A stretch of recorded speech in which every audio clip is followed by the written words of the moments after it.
everybody, welcome back to my channel. I'm Magical Jill, and today my video is going to be just me. I'm not going to have my husband in it, especially since last video a lot of people got really angry at him. I remember in particular one person called him a creep for talking about Sailor Moon. Yeah, that guy. And I thought that was really funny because the entire video was my idea and I edited most of it. Boo! Get a lynch mob! Get a lynch mob! But anyway, today we're going to be talking about why I love cozy games so much. And I'm so excited to share this with you because this is going to be a video a lot like how I talked about why I loved mystery games. And it's just this specific genre of game is so much fun to me and I can't wait to tell you all why. Stay tuned until the end for an awesome discount code on my shop, cosmobunny.shop. For today's question of the day, I wanted to ask you, what's your favorite cozy game? And if you haven't played one before, I want to know why. So many of you know what cozy games are. I can name off a few examples just to kind of show you what the genre is like. A lot of times they are combined with like farming sims. So the first thing that comes to people's mind is usually Stardew Valley, where it's like a farming sim and it's cozy and there's not really tons of combat and it's just a take your time kind of game. And I love games like that.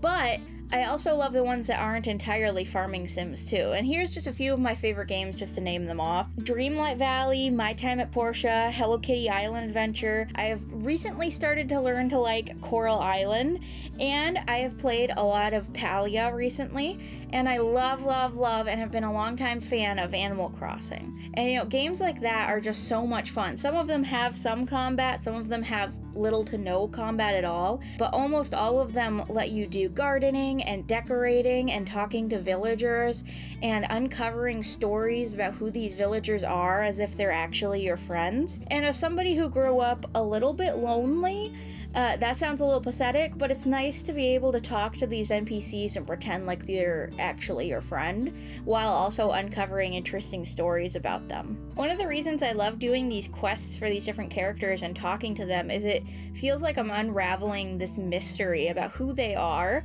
and as well as the main story of the game, because usually these types of games have a main story. For Dreamlight Valley, it's figuring out who the ruler is and how to get rid of the forgetting. For Coral Island, it's how to rejuvenate the island that you're on, and, you know, etc., etc.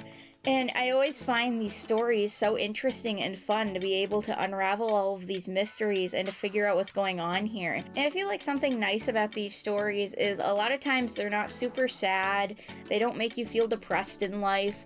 You know, there's something that makes you feel like, wow, I wish I could live in a world like this, because it's usually so magical and fun and enjoyable. And it's a nice break from reality. And that's one of the biggest reasons why I love games like this, is it feels like living in reality, but just a little bit more magical. I absolutely love seasonal events that come back every year. And almost all of these games have these, where every single year it'll be like, oh, you can do this Christmas event type thing, and it'll be here for a month, and then it'll go away, but then next year it'll come back. Animal Crossing is notorious for this, where every single year you can go watch the countdown for New Year's, and then it'll be New Year's and it'll be fun. Or every August there'll be like a carnival type thing. They are just so much fun. I absolutely love recurring events because it's not like you get to miss out on a ton of it.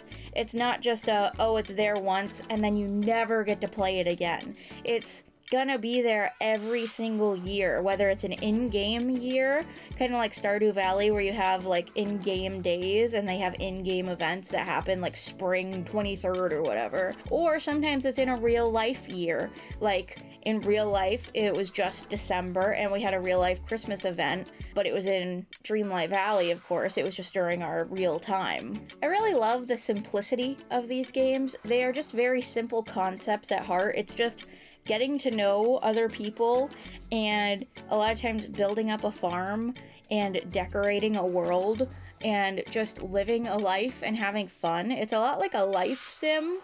And, you know, one of the reasons I got into these is because I was a huge fan growing up of The Sims.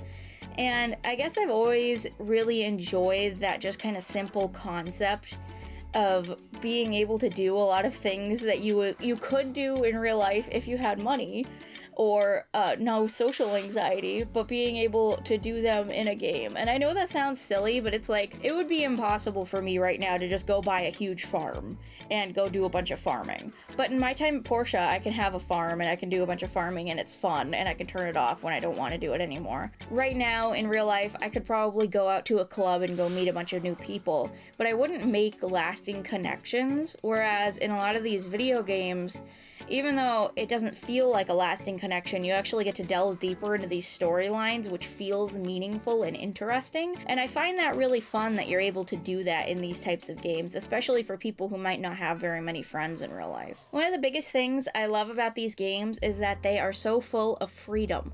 You can take as long as you want to play these games. It doesn't matter if it takes you a lifetime to play this game.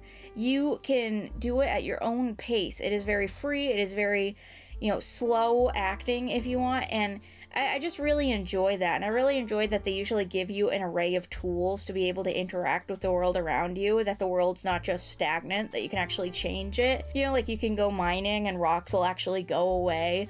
Or a lot of these games have actual fishing mini games, and then I kind of feel like it's a little educational at that point, because then you learn a little bit about fish, or you'll learn a little bit about bugs, kind of like in Animal Crossing, because in Animal Crossing, all of the fish and bugs you catch are real. Like, if you look them up, they're real life fish and bugs, and it tells you about them in the museum, and I absolutely love the whole education part of that, while also being a fun mechanic in a game. I just think it's really fun to be able to affect the world in different ways while also learning different things. So long story short, that's why I enjoy cozy games so much. They just feel so nice and free, and it's nice to be able to do something relaxing and fun without having to worry every single second, whether it's your job in real life that's making you worry, or whatever else you may have it that's making you worry. It's nice to be able to sit down and play a calming game where your biggest problem is, oh no, do I have enough money to buy this cow for my farm?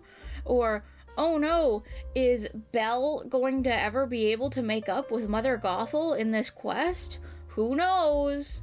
I just think it's kind of fun and enjoyable, and I very much urge people who haven't played games like this before to try them out, because it is a very different experience than normal gaming, in my opinion. So I hope you all really enjoyed this video. I had a lot of fun making it, and I also wanted to mention that I make really awesome art pieces on cosmobunny.shop. I make handmade jewelry, as well as making handmade resin coasters and keychains using recycled manga pages and recycled comic book pages from books that are falling apart and damaged and can't be sold at stores anymore. Basically just books that they were gonna throw in the trash, but I saved and turned into something else, which I think is really fun and awesome. And if you want to use code SAILOR in all caps to get 10% off of anything on my website, that would be super awesome. As well as we have a Fortnite code, so if you buy anything on Fortnite, you can help support us with the code DJAY123. And I hope to see you all in the next video. Bye!